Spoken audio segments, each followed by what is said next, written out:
Good morning students. मैं Rajesh Prasad, director of foundation physics classes Hazaribagh. VVI question के series में बच्चों आप लोगों का आज फिर से स्वागत है। और इस वीडियो में हम आपके लिए लेकर आए हैं वही गॉस थ्योरम का ये दूसरा वीडियो है।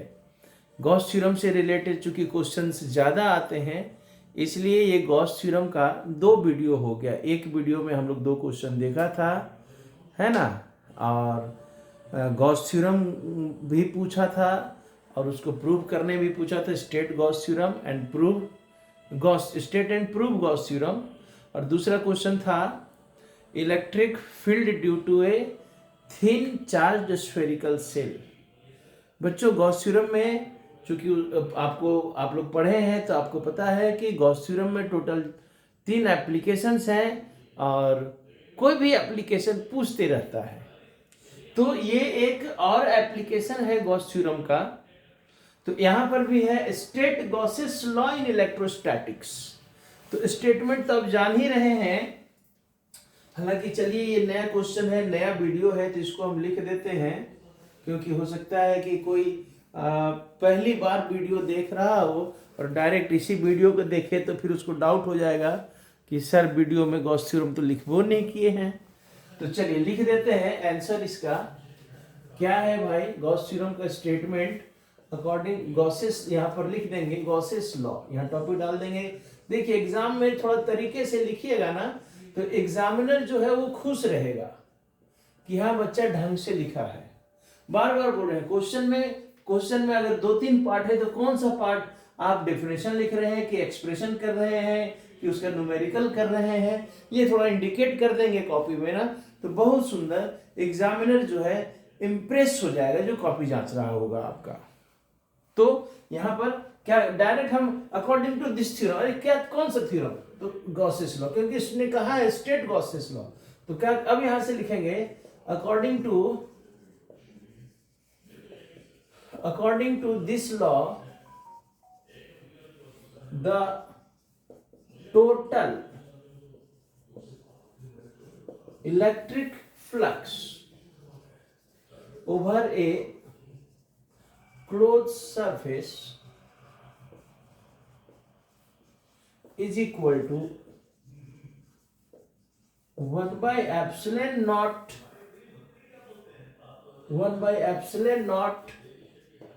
times of the total charge, 1 by epsilon naught times of the total charge enclosed by the surface. That is, if a charge Q is enclosed by a surface, ये मान लिया जाए Q एक charge है जिसको इस surface के द्वारा बंद किया गया, सो द टोटल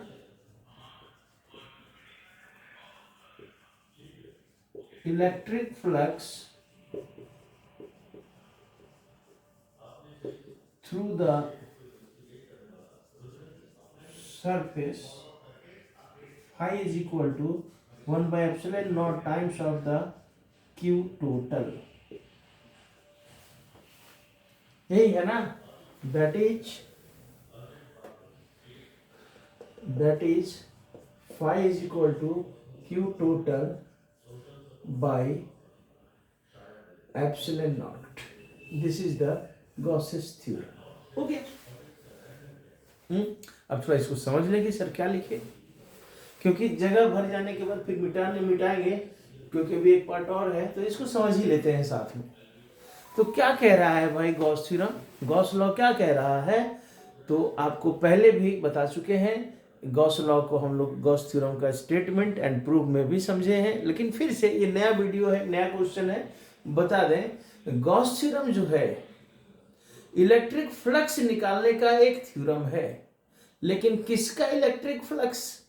एक क्लोज सरफेस का, the total electric flux over a close surface. और गॉस थ्योरम के लिए दो कंडीशन, एक सरफेस क्लोज होना चाहिए, दूसरा चार्ज उसके अंदर बंद होना चाहिए। अगर ये दो कंडीशन है तब वहां हम लोग गॉस थ्योरम को अप्लाई करेंगे, और गॉस थ्योरम इन्हीं दो कंडीशन के लिए उस क्लोज सरफेस का फ्लक्स निकालेगा।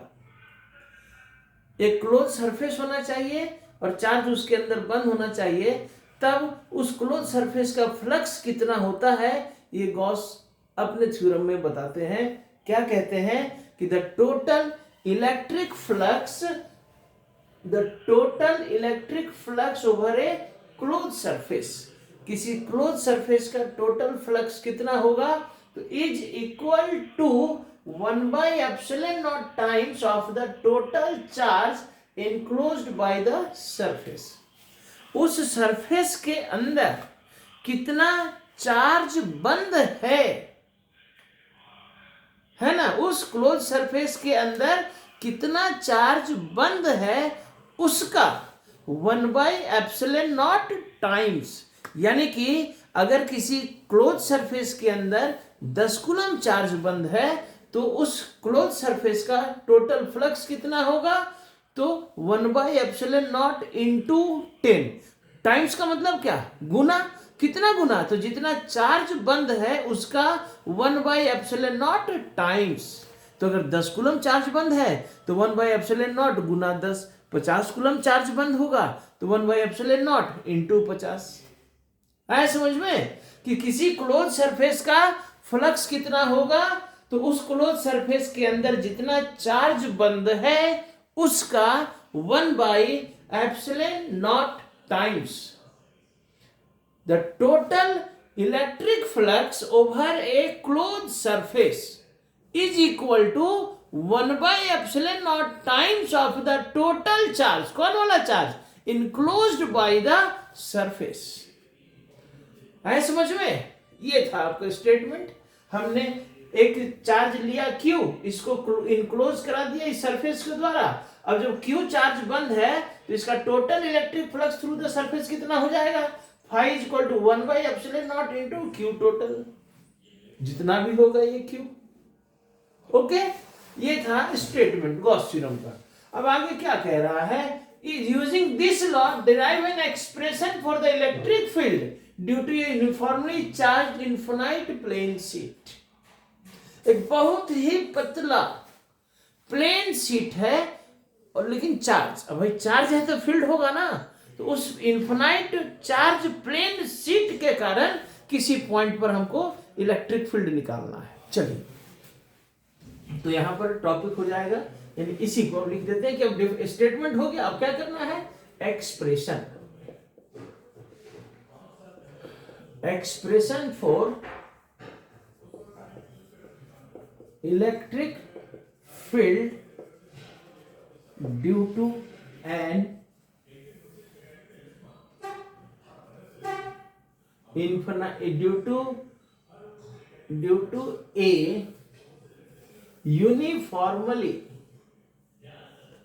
due to a uniformly charged infinite plane sheet।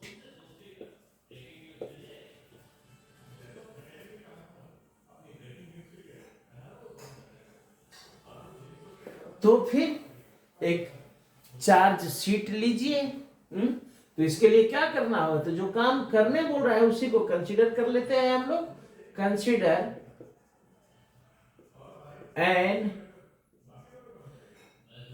Consider a charged thin plane sheet.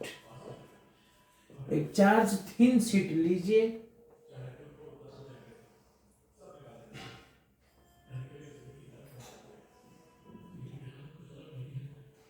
अब इसको चार्ज कर दीजिए।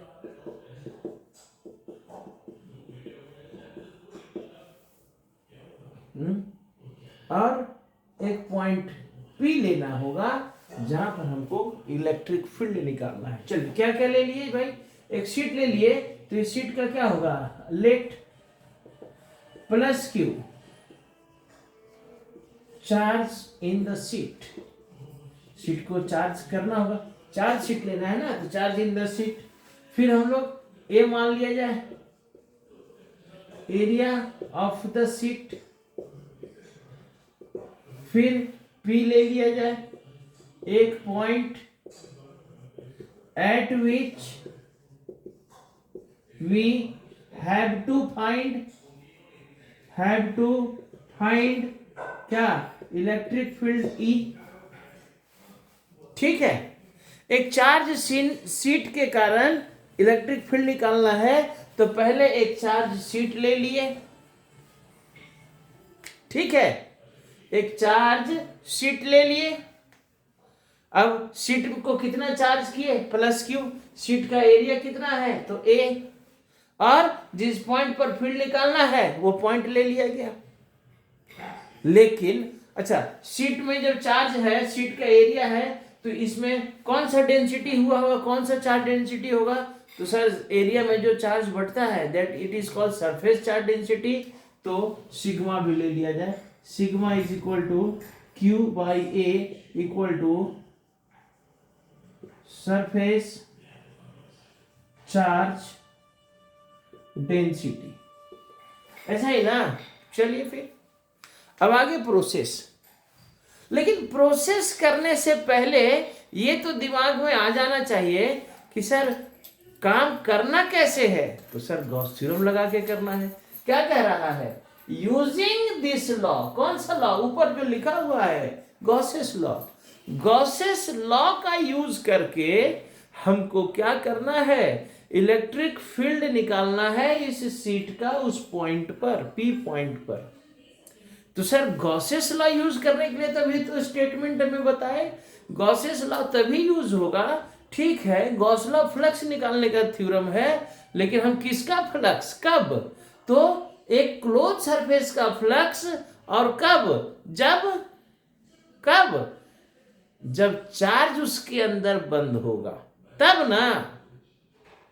हम गॉस लॉ को कब यूज कर पाएंगे, किसी क्लोज सरफेस का फ्लक्स निकालने के लिए, लेकिन चार्ज उस क्लोज सरफेस के अंदर बंद होना चाहिए। तो यहां तो ना तो क्लोज सरफेस है और ना चार्ज बंद है, शीट दिया हुआ है ना, sheet is not a close surface. Close surface का मतलब 3 डायमेंशनल सरफेस। तो सर क्या करें, तो भाई यहां पर अब एक कंसीडर कर लेना होगा एक क्लोज सरफेस, जो कि इस चार्ज शीट को अपने अंदर इनक्लोज कर रहा होगा, जिसको कि हम लोग गॉसियन सरफेस कहते हैं। ठीक है, नाउ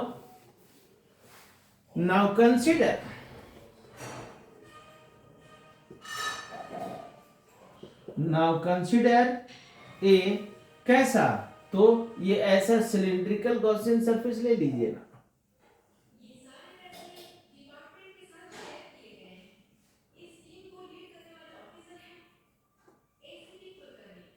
लेकिन ध्यान रहे, जो गॉसियन सरफेस लेंगे वो कहां से पास करना चाहिए, जिस पॉइंट पर हमको फील्ड निकालना है। Now consider a cylindrical Gaussian surface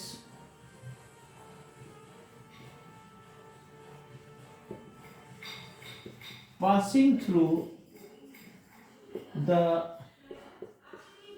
point P, और जो क्या कर रहा है, इस चार्ज शीट को इनक्लोज कर रहा है। तो इधर से मिटाते हैं, इधर तो आप लिख ही लिए होंगे या नहीं लिखे हैं, तो चलिए हम 2 सेकेंड रुकते हैं, आप यहाँ पर पॉज करके और जूम करके लिख सकते हैं। ओके, चलिए अब मिटाते हैं।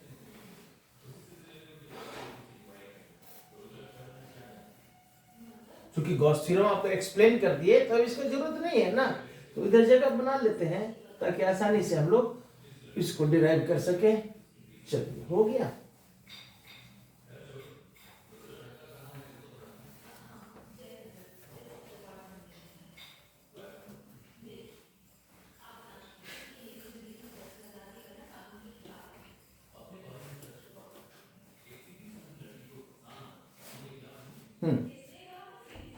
तो चलिए ना, तो यहां से होता हुआ consider a cylindrical Gaussian surface passing through the point P which enclose the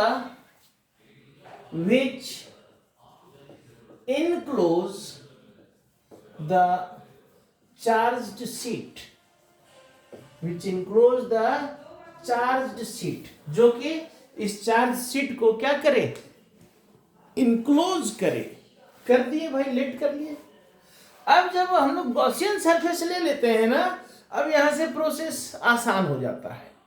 जब हम लोग गॉसियन सरफेस से क्लोज सरफेस मिल गया तो अब तो गॉस थ्योरम लगा सकते हैं ना। देखिए तो क्लोज सरफेस में मिल गया और चार्ज उसके अंदर बंद भी हो गया, बंद हुआ। तो जब एक क्लोज सरफेस मिल गया और चार्ज बंद हो गया, then we can use Gauss theorem.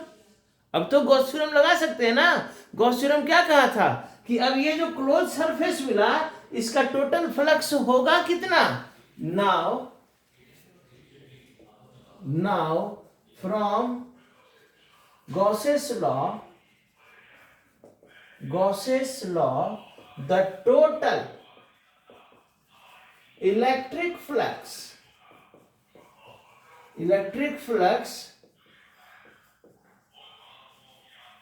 through the Gaussian surface, इस गॉसियन सरफेस का टोटल फ्लक्स कितना होगा, 1/ε0 into total charge, Q net या Q total.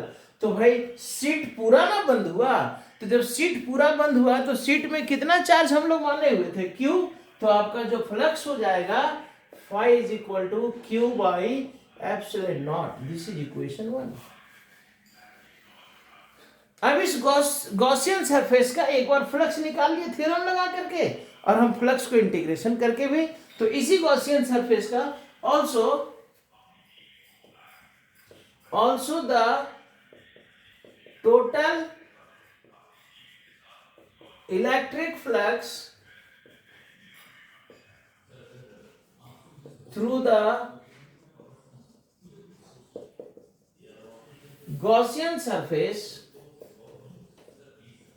phi is equal to integration of E d s cos theta.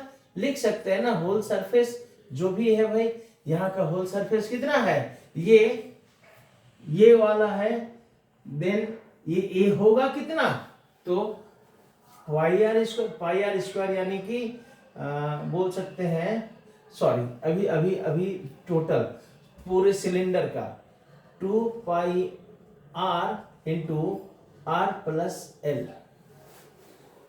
Gaussian surface cylindrical लिए है ना, तो पूरे सिलेंडर का ना हम लोगों को फ्लक्स निकालना है। अब इसको हम लोग ऐसा लिख सकते हैं क्या, phi is equal to integration of E d s cos theta 1 2 pi r square plus E d s cos theta 2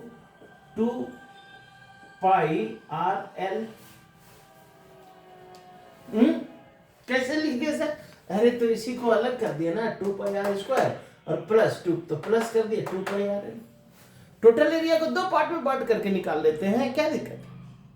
cylinder में ये यहाँ का area pi r square 2 pi r square यानी यहाँ का एरिया और यहाँ का एरिया, और plus pi are l 2 pi are l यानी यहाँ का एरिया, ये जिसको लेटरल एरिया कहते हैं। अब यहाँ पर एंगल कितना होगा, मान लिया जाए ये सिलेंडर है, ये सिलेंडर ऐसा है और सीट को ऐसे रख दिए, ये सिलेंडर ऐसा, जैसे ये मार्कर रखा हुआ, ये मार्कर का क्रॉस सेक्शन है ना, और सीट इसके अंदर ऐसे, जैसे ये हथेली रखा हुआ है ऐसे हम लोगों का रखा हुआ है। बताइए, तो ये जो सीट जितना बड़ा इतना है, हमने सीट को पूरे बंद किया तो इसका जितना एरिया होगा यहाँ से टोटल से ना, फिर लाइंस पास करेगा इधर से और इधर से, तो यहाँ पर पाई आर स्क्वायर जो करेंगे वो क्या होगा, ए हो जाएगा, पाई आर स्क्वायर यानी area of the cross section. तो यहाँ पर हम लोग 2 पाई आर स्क्वायर को क्या लिख सकते हैं, 2a ई d s cos theta 1 plus इसको लिख सकते हैं EDS कॉस थीटा 2 2 पाई RL। अब ये थीटा 1 और थीटा 2 कितना होगा? थीटा 1 कितना होगा? तो यहाँ थीटा है क्या? इलेक्ट्रिक फील्ड और एरिया वेक्टर के बीच का एंगल।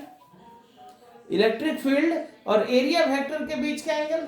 तो बताइए ना, ऐसे शीट बंद था तो इस प्लस चार्ज है, प्लस के लिए इलेक्ट्रिक फील्ड आउटवर्ड, और ये इस एरिया वेक्टर, इसका स्मॉल एरिया का ये भी एरिया वेक्टर किधर होता है? Normally outward. तो फील्ड भी आउटवर्ड, एरिया वेक्टर भी आउटवर्ड, यानी इस सरफेस के लिए जो क्रॉस सेक्शनल एरिया ए है, इसके लिए एरिया वेक्टर और इलेक्ट्रिक फील्ड दोनों सेम डायरेक्शन।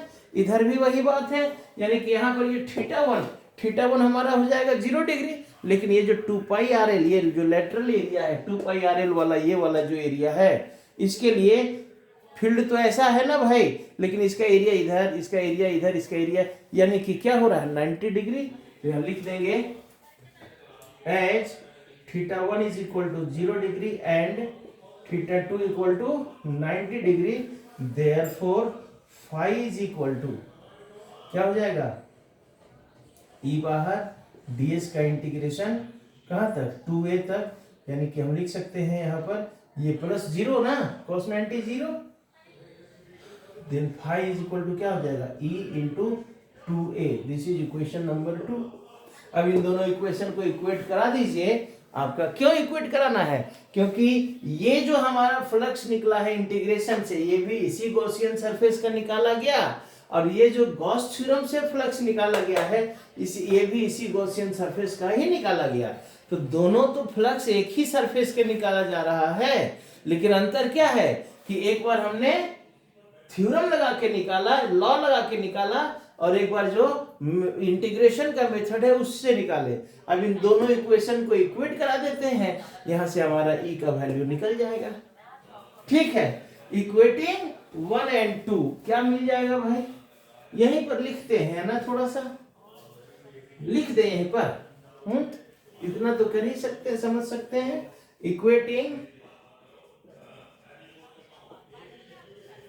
1 और 2 क्या मिल जाएगा? E into 2a is equal to Q by epsilon naught. Then E equal to क्या हो जाएगा जी? Q by epsilon naught into 2a। और देखिए तो यहाँ पर क्यू बाई ए को सिग्मा लिख सकते हैं। देन E इक्वल टू क्या हो जाएगा? Sigma by 2 epsilon naught. This is required expression. Okay बच्चों, तो ये था आपका सॉल्यूशन इस क्वेश्चन का। चलिए थोड़ा सा शुरू से एक बार इसको समझ लें कैसे किया गया। चूंकि ये 2024 में आया हुआ क्वेश्चन है, तो आपको 26 में देना है, तो चांस बनता है रिपीटेशन का। चूंकि पिछला क्वेश्चन जो स्फेरिकल सेल वाला था गॉस थ्योरम का, वो 25 में ही पूछा था, तो सेम क्वेश्चन तो रिपीट नहीं करता है, लेकिन एक साल पहले वाले का, जैसा कि हमने कहा था कि गॉस थ्योरम को 24 में 25 में पूछा है, उसके पहले भी पूछा है, तो इसलिए ये चांस बनता है इस क्वेश्चन को रिपीट किया जा सकता है और करता भी है। तो फिर जो 25 में पूछा है वो तो नहीं रिपीट करेगा, लेकिन उसका दूसरा वाला एप्लीकेशन रिपीट कर सकता है।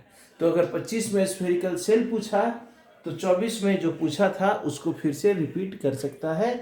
इसलिए इसको थोड़ा सा समझ लें। इस टॉपिक में हम लोगों को क्या करना था? एक चार्ज शीट लेकर के किसी पॉइंट पर हमको इस चार्ज शीट के कारण इलेक्ट्रिक फील्ड निकालना है, लेकिन फील्ड निकालने के लिए हमको गॉस थ्योरम यूज करना है।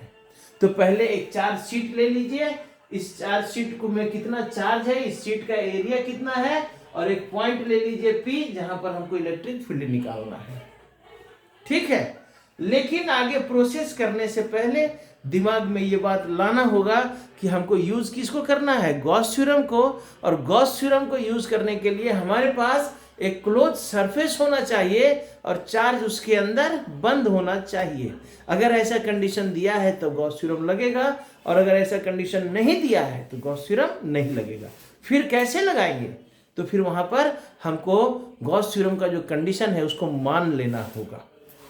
ठीक है, तो हम लोग क्या करते हैं, now consider a cylindrical Gaussian surface पास, जिस पॉइंट पर फील्ड निकालना है वहां से पास होना चाहिए और इसको क्या करना चाहिए, बंद भी, चार्ज शीट को बंद करना चाहिए। तो now consider a cylindrical Gaussian surface passing through the point P which enclose the charge sheet, जो कि उस चार्ज शीट को क्या कर रहा है, इनक्लोज कर रहा है।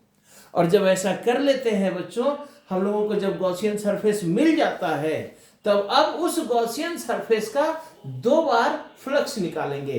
किसी भी गॉस थ्योरम के किसी भी एप्लीकेशन में यही काम करेंगे, ध्यान रखिएगा। गॉसियन सरफेस जब ले लेंगे तो गॉसियन सरफेस जो लेंगे उस गॉसियन सरफेस का, इस गॉसियन सरफेस का 2 बार फ्लक्स निकाला जाएगा, एक बार थ्योरम लगा करके, गॉसेस लॉ लगा करके, और एक बार इंटीग्रेशन करा करके। तो वही काम हम लोगों ने भी किया है।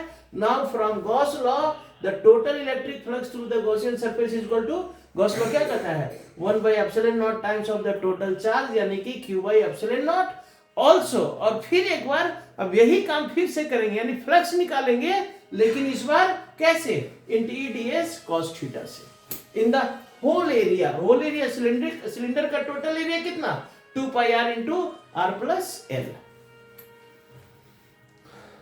अब आगे का प्रोसेस इंटीग्रेशन वाला है, थोड़ा सा समझिएगा। कैलकुलेशन देखिए, कैलकुलेशन लिखिएगा तब हो पाएगा। प्रोसेस हम समझा दिए वीडियो में, क्योंकि अब कैलकुलेशन समझाएंगे वीडियो लंबा होगा, फिर आप भी बोर होइएगा। तो कैलकुलेशन को कीजिए ना। क्या कर रहे हैं, एक बार इस गॉसियन सरफेस से एक बार थ्योरम लगा के फ्लक्स निकाल रहे हैं, एक बार इंटीग्रेशन से। तो इंटीग्रेशन वाला पार्ट को आप कीजिए, एक बार 2 बार प्रैक्टिस कीजिए, हो याद हो जाएगा। और जब दोनों का फ्लक्स निकल जाएगा, क्योंकि दोनों फ्लक्स एक ही सरफेस का निकाला गया है, तो दोनों को इक्वेट करा दिया जाएगा और वहां से फिर E का वैल्यू निकाल लिया जाएगा। ओके, चलिए, तो ये हमारा अब एक एप्लीकेशन और है, जो कि इधर तो 2-4 साल से नहीं पूछा है, लेकिन पहले कई बार पूछा है। स्ट्रेट चार्ज वायर के कारण इलेक्ट्रिक फील्ड। भाई जब इतना पढ़ लिए हैं और इस वीडियो में थोड़ा समय बच गया है, तो उसको भी कर ले। कल से हम लोग दूसरे लेसन का video, electric potential and capacitance का, अगले वीडियो में। ओके, तो देखते हैं इससे और क्या क्या क्वेश्चन है। एक क्वेश्चन न्यूमेरिकल है, लेकिन उसके पहले एक हम लोग और एप्लीकेशन देख लें इसका। हम मिटाते हैं बोर्ड को। चलिए, वीडियो में एक बार आपका फिर से स्वागत है। ये एक देखिए क्वेश्चन है, तो इसका एक हिस्सा क्वेश्चन तो हमने अपने से जोड़ा है। गॉस थ्योरम का एक एप्लीकेशन बच रहा था, 3 एप्लीकेशन में 2 एप्लीकेशन पूछा है। ये एप्लीकेशन भी कई बार पूछा है, लेकिन थोड़ा सा पहले पूछा है, ठीक है। लेकिन इस एप्लीकेशन से रिलेटेड एक न्यूमेरिकल है जो अभी 2020 में पूछा है। देखिए ये वाला, ये जो है इसी एप्लीकेशन का न्यूमेरिकल है। An infinite line charge produce an electric field of इतना at a distance of 2 centimetre, calculate the linear charge density. ये इसी एप्लीकेशन का क्वेश्चन है। तो क्वेश्चन हम लोग देखेंगे। पहले ये क्वेश्चन क्या है, इसमें क्या करना है, derive an expression for electric field due to an infinitely long charge thin wire. एक बहुत ही लंबा चार्ज थिन वायर है, उसके कारण इलेक्ट्रिक फील्ड निकालना है बाय यूजिंग गॉसेस लॉ। लेकिन हाँ, गॉस लॉ का ही यूज करके निकालना है। कैसे, तो भाई गॉस लॉ का यूज करना है। तो अभी आपको बताएं पिछले क्वेश्चन में कि गॉस लॉ कब यूज होगा, जब हमारे पास एक क्लोज सरफेस होगा और चार्ज उसके अंदर बंद होगा। तो खैर प्रोसेस में आएंगे तो एक बार फिर से जानेंगे। सबसे पहले हम लोग एक्सप्रेशन फॉर इलेक्ट्रिक फील्ड, यहां आंसर में क्या लिखेंगे, क्या करने जा रहे हैं, expression for electric field. Electric field के लिए एक्सप्रेशन, तो किसका इलेक्ट्रिक फील्ड है, थिन चार्ज वायर का ना। तो consider N infinitely long thin charged wire। ले लीजिए भाई एक बहुत ही लंबा और पतला चार्ज वायर, ये, और इसको चार्ज दे दीजिए। चार्ज देंगे तब ना इलेक्ट्रिक फील्ड होगा। ये हमने चार्ज दे दिया भाई, और इससे P डिस्टेंस में, सॉरी इससे R डिस्टेंस में P पॉइंट पर हमको क्या करना है, इलेक्ट्रिक फील्ड निकालना है। तो चलिए ले लिया जाए, let plus Q charge in the wire, in the wire, और हमने P ले लिया, a point at which we have to find electric field E। कितना डिस्टेंस में भाई, R distance of P from the wire. और चूंकि ये लंबा चार्ज वायर है तो कैसा डेंसिटी इसमें होगा चार्ज का, तो lambda is equal to Q by L, यानी कि is equal to linear charge density. ठीक है, चलिए भाई, तो अब कैसे करें सर, लेट कंसीडर वाला काम तो कर लिए, अब प्रोसेस में फील्ड निकालना है, और फील्ड निकालने के लिए हमको अप्लाई करना है गॉस थ्योरम। फिर से बात करें कि गॉस थ्योरम कब लगेगा, जब हमारे पास एक क्लोज सरफेस होगा और ये चार्ज वायर उसके अंदर बंद होगा, है ना।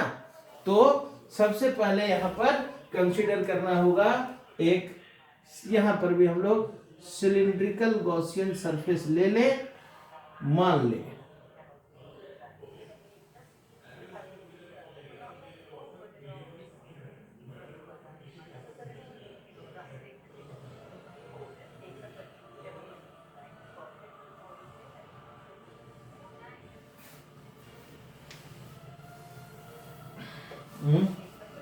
Now consider a cylindrical Gaussian surface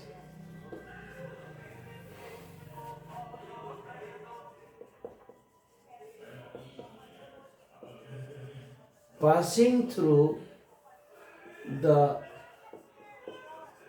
point P, which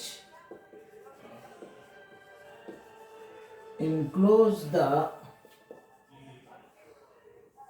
charged wire, जिसने इस चार्ज वायर को इनक्लोज करके रखा है। अब लेकिन ये कितना लंबा सिलेंडर लिए हैं हम लोग, यहाँ पर ना चार्ज पर यूनिट लेंथ में यहाँ कैपिटल L रखिए, और यहाँ पर हम लोग ले लेते हैं अगेन लेट, चूंकि इनफाइनाइट लेंथ का वायर है तो उतना बड़ा सिलेंडर तो नहीं ले सकते, ले भी सकते थे, लेकिन मान लेते हैं कि हमारे पास उतना बड़ा सिलेंडर नहीं है, तो कुछ हिस्सा बंद किए। अब कितना हिस्सा बंद हुआ है, तो let L is the length of cylindrical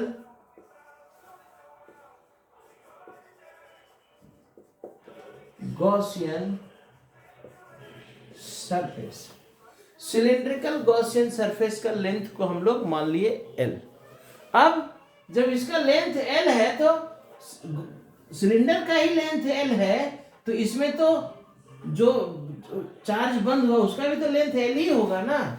तो फिर चार्ज कितना बंद हुआ, वायर तो L लेंथ का बंद हुआ, चार्ज कितना बंद हुआ, क्योंकि हमको अगर गॉस थ्योरम लगाना है तो क्या कहता है, 1/ε0 times of the total charge, तो टोटल चार्ज निकालना होगा ना। तो देखिए, तो हम लोग लीनियर चार्ज डेंसिटी लैम्डा पहले से ही मान के रखे हुए हैं।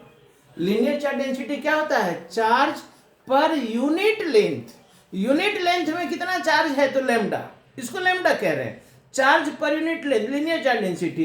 तो आपका सिलेंडर कितना लंबा है, L लेंथ का है, तो therefore charge enclosed by the cylindrical Gaussian surface Q dash is equal to lambda into L।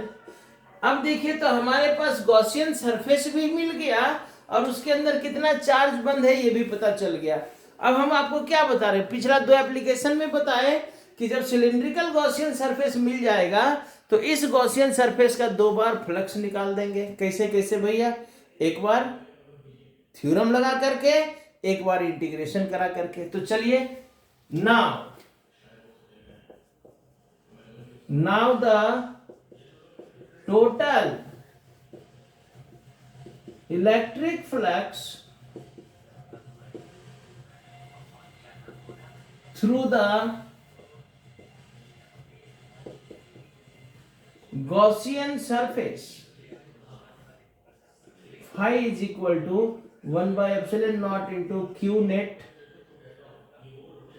अब कितना चार्ज बंद हुआ है यहाँ पर, तो q डैश ना 1 by epsilon naught into q dash that is equal to 1 by epsilon naught into lambda L।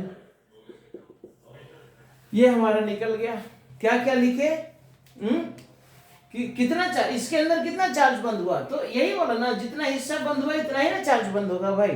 पूरा सिलेंडर पूरा वायर को थोड़े बंद किए हैं, तो जितना हिस्सा बंद हुआ इसमें कितना चार्ज, तो यूनिट लेंथ में लैम्डा चार्ज, तो एल लेंथ में कितना चार्ज, लैम्डा इंटू एल।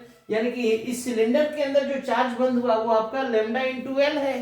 तो फिर टोटल फ्लक्स किसको कह रहे हैं, 1 by epsilon naught into Q net, जितना चार्ज बंद है उसी को ना लेना है। सिलेंडर में तो बहुत सारे चार्ज क्यू चार्ज है, लेकिन आपका बंद कितना हुआ, तो लैम्डा एल बंद हुआ है, यानी जिसको क्यू डैश से दिखा रहे हैं, तो 1 by epsilon naught into Q dash, और क्यू डैश का वैल्यू लैम्डा एल पुट कर दिए, हो गया। ये आपका इस गॉसियन सरफेस का फ्लक्स निकला। लेकिन अभी फ्लक्स निकला है थ्योरम लगा करके।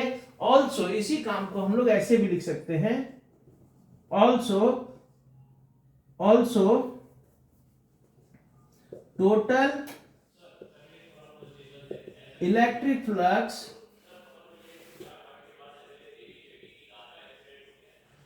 थ्रू द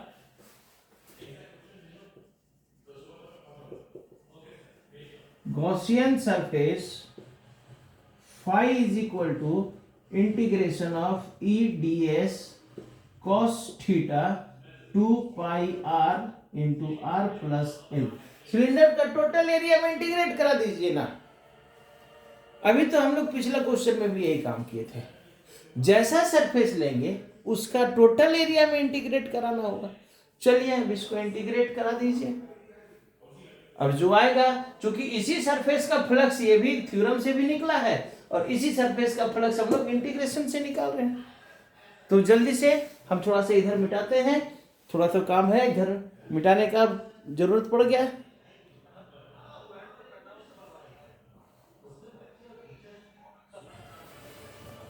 चलिए अब इसको लिखिए ना, इसको अब 2 पार्ट में वही कर दीजिए जैसे पिछले क्वेश्चन में। और phi is equal to integration of E d s cos theta 1 2 pi r square plus integration of E d s cos theta 2 pi are l. ठीक है। लेकिन अब यहां पर देखिए आज वाले केस में, यानी इस क्वेश्चन में क्या है, पिछले वाले केस में ना सीट ऐसे रखा हुआ था, सिलेंडर ऐसा था, लेकिन आज वायर ऐसा लंबा है और सिलेंडर इसको अंदर से बंद किए हुए, thin wire.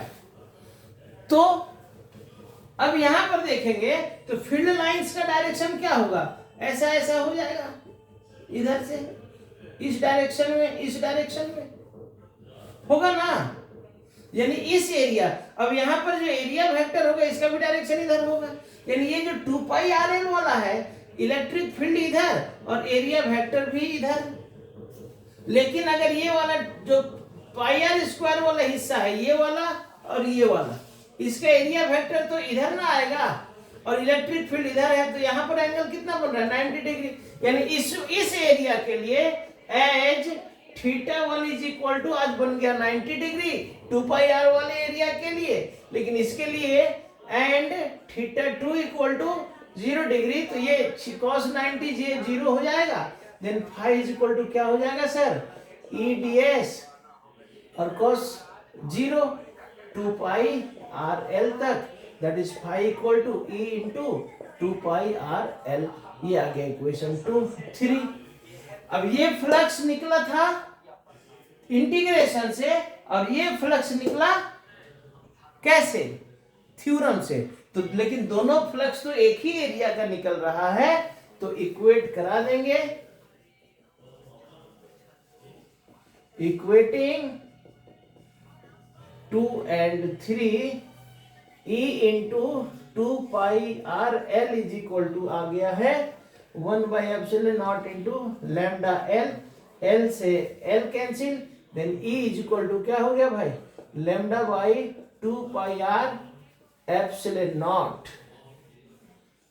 This is required expression. इसी को थोड़ा सा और हम लोग आसान कर लें, E is equal to lambda by 2 pi are epsilon naught है, तो एक बार 2 से इंटू करके 2 से मल्टीप्लाई कर देते हैं, तो आपको क्या मिल रहा है, दिख रहा है, इक्वल टू मिल रहा है 2 lambda by 4 pi epsilon naught r, और 1 बाई 4 पाई एप्सिलॉन नॉट को हम लोग लिख सकते हैं क्या, 2 k lambda by r. This is required expression. ये आ गया। चलिए इसको फिर से समझ लें, उसके बाद इसके साथ जो न्यूमेरिकल है 2 मिनट में उसको कर लेंगे।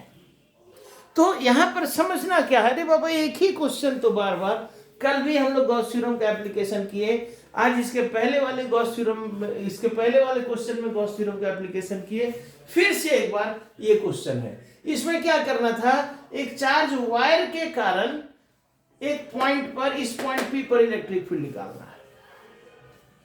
तो चार्ज वायर लिए कंसीडर, यहां पर चार्ज वायर, और क्यू उसमें जो चार्ज था, पी एक पॉइंट जहां पर फील्ड निकालना है, आर जहां पर पी का जो डिस्टेंस है, और लैम्डा इस वायर में जो आपने चार्ज दिया है उसका डेंसिटी कितना है।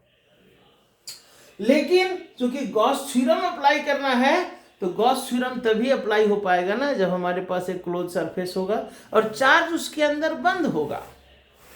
तो सबसे पहले now consider a cylindrical Gaussian surface passing through the point P.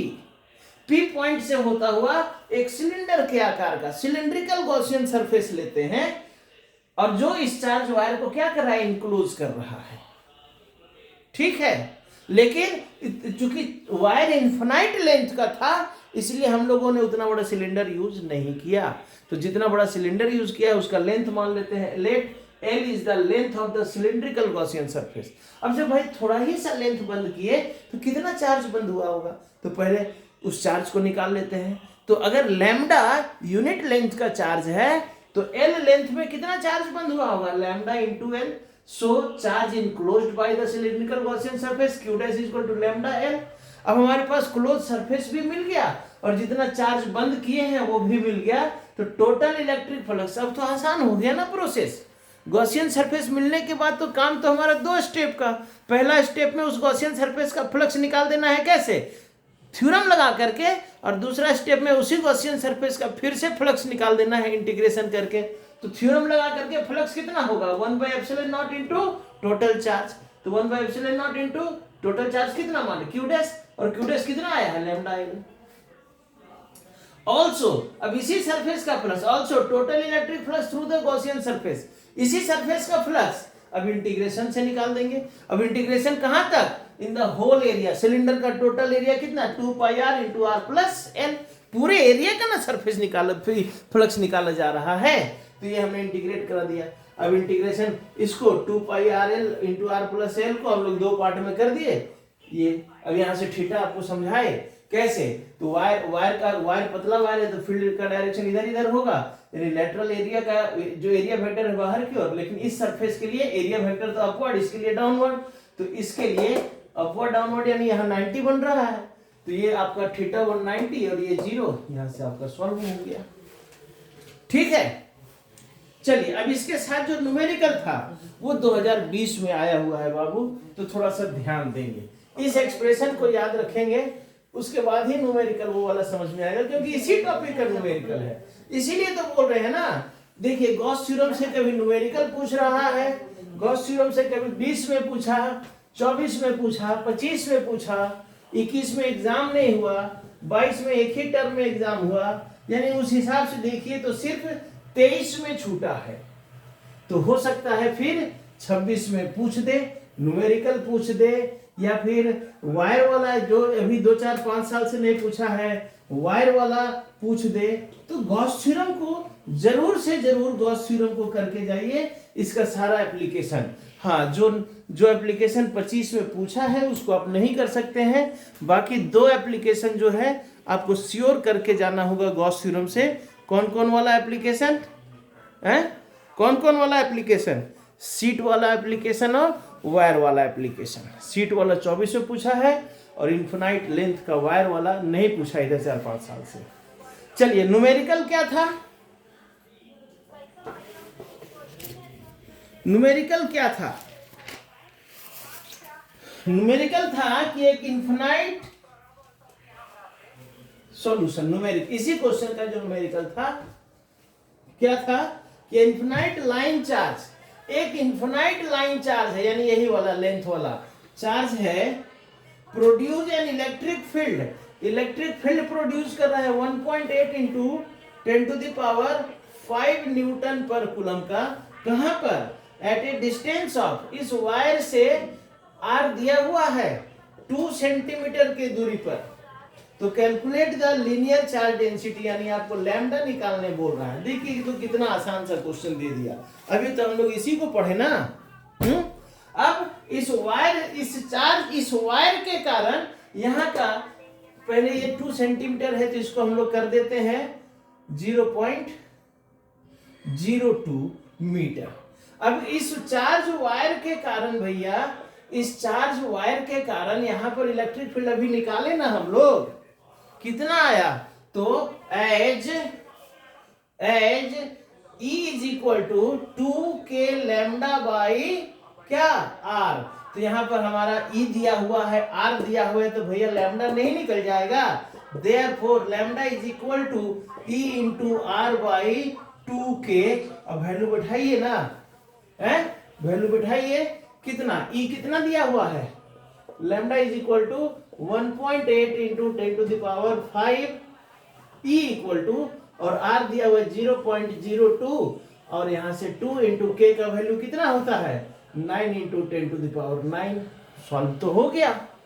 अब ये डेसिमल हटेगा तो यहाँ पर 2 जीरो और आएगा, ये 2 से 2 कट गया, एक डेसिमल और हटाइए, एक जीरो और आया, 9 2 जा 18 आया ना। तो लैम्डा इक्वल टू क्या हो गया भाई? 2 इंटू 10⁵, और यहाँ पर 9 और 3 12, 10⁻⁻12, यानी लैम्डा इक्वल टू हो गया 2 इंटू 10⁻⁷ कूलम पर मीटर आंसर।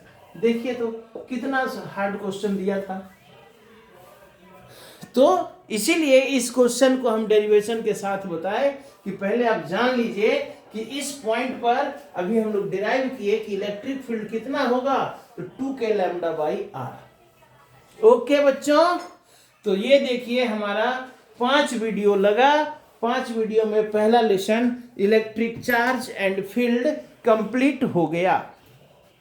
तो 5 वीडियो यानी 5 घंटा, हालांकि कोई भी वीडियो 1 घंटे का नहीं है, लेकिन अगर आप मन लगा के तैयारी करते हैं तो एक दिन में पूरा लेसन सुन करके, समझ करके और लिख करके कंप्लीट कर सकते हैं। लेकिन हम तो बोले तो कि सिर्फ व्यूज, और वो भी क्या पता नहीं आप लोग क्या चाहते हैं कि VVI क्वेश्चन में एक ही ठो क्वेश्चन बता दें सर क्या कि वही आ जाए। ऐसा नहीं होता है ना बाबू। एक लेसन में 5 वीडियो में कंप्लीट कर दिए, ये बहुत बड़ी बात है। और हमको लगता है कि हमने कोई टॉपिक भी नहीं छोड़ा।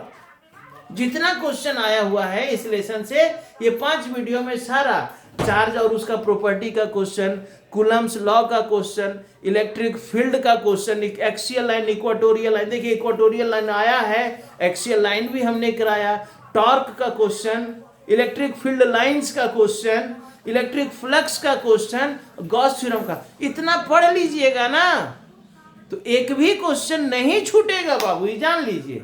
अब एकदम चाहिएगा कि सर एक ही ठो VVI करा दीजिए, उसी को पढ़ के जाएंगे, तो ये हम नहीं करा सकते हैं। फिर जो कराता होगा उसी का ऑनलाइन क्लास ज्वाइन कीजिए। वो कैपेसिटी हमारे पास नहीं है कि एक ही क्वेश्चन बताएं और वही आ जाए, है ना। तो अगर हमारे ऑनलाइन क्लास में है तो हम पूरे लेसन का VVI का बात करेंगे। पूरे लेसन में कौन कौन आ सकता है या अभी तक कौन कौन पूछा है, PYQ, प्रीवियस ईयर क्वेश्चंस, और आपके एग्जाम में भी उन्हीं से कुछ ना कोई आएगा। एक कौन आएगा ये हम नहीं बता सकते। हमारे चाचा थोड़े बैठे हैं यार वहां पर क्वेश्चन को सेट करने के लिए कि हम फोन किए, हाँ चाचा बताइए ना कौन वाला दिया, बच्चा लोग को बताना है। वो काम हमसे नहीं होता है। तो 5 वीडियो एक लेसन के लिए बहुत ज्यादा नहीं है। चूंकि ये लंबा लेसन था, हम तो अभी कुछ दिन पहले किसी वीडियो में हमने कहा था कि 30-40 वीडियो लगेगा। नहीं लगेगा भाई, हम उस दिन कैलकुलेट नहीं कर पाए। सारा टॉपिक इतना लंबा थोड़े है। अब डुअल नेचर की बात करेंगे तो 1 से 2 वीडियो न लगेगा। एटम्स की बात करेंगे तो 1 से 2 वीडियो न लगेगा। न्यूक्लियाई की बात करेंगे तो 1 से 2 वीडियो न लगेगा। इलेक्ट्रोमैग्नेटिक वेव की बात करेंगे तो एक न वीडियो लगेगा। एक दिन का तो चैप्टर है वो। समझ में आ रहा है। तो मुश्किल से 25 से 30 वीडियो लगेगा। ये शुरू का जो 3-4 चैप्टर है ना, यही बड़ा चैप्टर है। इसी में आपका देखिए, इसमें 5 वीडियो लग गया। 3-4 वीडियो अब हमारा दूसरा लेसन में लगेगा। फिर करंट में 3-4 वीडियो लगेगा। करंट में भी ज़्यादा नहीं लगेगा, लेकिन है कि उसमें भी लगेगा, कुछ टॉपिक्स उसमें भी हैं। तो जो बड़ा चैप्टर है तो उसमें 3-4-5 वीडियो तो आएगा ना, और जो छोटा चैप्टर उसका 1-2 वीडियो आएगा। तो अब इतना भी आप नहीं पढ़िएगा। लास्ट टाइम में चाहिएगा कि एक ही क्वेश्चन सर बता दें एक लेसन से, वही आ जाए, वो हमसे नहीं हो पाएगा। ठीक है। तो वीडियो को मन लगा के देखिए। ये 5 घंटे का क्लास है, 5 वीडियो भेजे, 1 लेसन कंप्लीट। एक सप्ताह में अगर 5-5 घंटे पढ़ते हैं तो 5×7 35, एक सप्ताह में तो पूरा सिलेबस खत्म हो जाएगा जी आपका। फिर दूसरा सप्ताह रिवीजन, फिर दूसरा। अभी तो 8 सप्ताह है, 8 बार रिवीजन हो जाएगा। आप पढ़िएगा तब ना। ठीक है, मन लगा करके पढ़िए, वीडियो को देखिए, रिपीट कीजिए। और ये तो आपकी बात हो गई। और अगर आपको वीडियो संतुष्टि दे रहा है, वीडियो से समझ में आ रहा है, बातें अच्छी लग रही है, इंपॉर्टेंट क्वेश्चन समझ में आ रहा है, तो थोड़ा सा चैनल को ग्रो कीजिए, ज़्यादा से ज़्यादा लोगों के साथ शेयर कीजिए। आप तो व्यू कर ही देते हैं, आप लाइक करते हैं, आप अपने स्टेटस में, अपने ग्रुप में वीडियो को भेजिए ना, तभी ना लोग देखेंगे भाई। आप सोच रहे हैं कि हम देख लिए तो हो गया। अरे आप वीडियो, हम जिस तरह से आपके ग्रुप में भेजे, आपका भी तो ग्रुप होता होगा, तो आप अपने ग्रुप में डालिए ना, ज्यादा से ज्यादा लोग देखेंगे। रिक्वेस्ट है आपका, क्योंकि हम आपके लिए मेहनत कर रहे हैं, थोड़ा सा आप भी मेरे लिए मेहनत कर दीजिए। और क्या करना है, एक क्लिक करना है। Okay, bye.